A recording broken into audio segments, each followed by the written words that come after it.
সম্প্রতি ইরান যুদ্ধে আমাদের দেশের যে গণমাধ্যমগুলো আছে তাদের যে সংবাদগুলো আমরা পড়ি, দেখা যাচ্ছে যে ইরানের বিশাল বিজয়, একদম বিজয় হয়ে গেছে, আমেরিকার পরাজয় হয়ে গেছে, ট্রাম্প লেজ গুটায়া একবারে চলে যাওয়ার অবস্থা।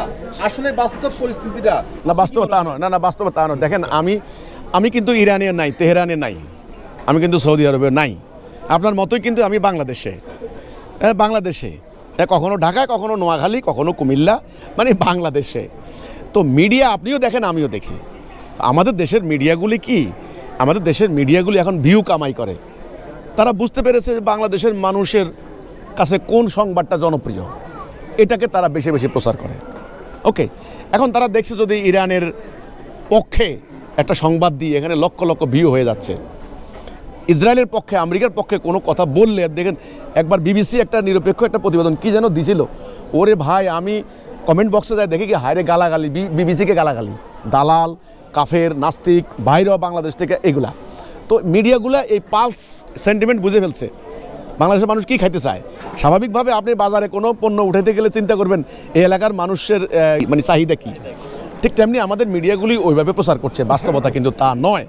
বাস্তবতা অত্যন্ত ভয়াবহ, অত্যন্ত হৃদয় বিদারক, অত্যন্ত কষ্টদায়ক।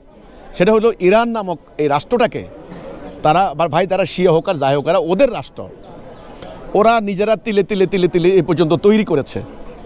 ওদের অনেক 500 বছর পুরানো অবকাঠামো, মসজিদ, ওদের মাটির তলে ওদের তেল, ওদের পানি, ওদের কলকারখানা, ফ্যাক্টরি, ওদের মিসাইল ফ্যাক্টরি সব ধ্বংস করে দিয়েছে। কিছু নাই, কিন্তু কিছু নাই।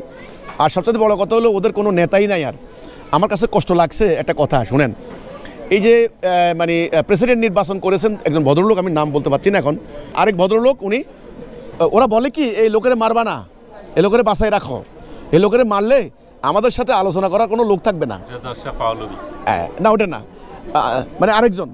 দেখেন, অর্থাৎ তারা এখন বাসায় রাখতেছে করুণা করে। তার কাছে বাস্তব অবস্থা কি খুব ভয়াবহ। সেখানে ধ্বংসযজ্ঞ চালানো হয়েছে, নজিরবিহীন ধ্বংসযজ্ঞ। বিশ্ব মিডিয়া তারা ইচ্ছা করে সেগুলি দিচ্ছে না, আর আমাদের মিডিয়াগুলো তো কোনো কথাই নাই। কাজে বাস্তবতা কিন্তু ভিন্ন ভাই। বাস্তবতা হলো আমরা মধ্যপ্রাচ্য দেখবেন এটার ইম্প্যাক্টে কি হতে পারে। আমি তো আশঙ্কা করি সৌদি আরব সহ পুরা সুন্নি বেল্ট, যেটা শিয়া তো গেল, সুন্নি বেল্ট পুরা তো ধ্বংস হয়ে যেতে পারে।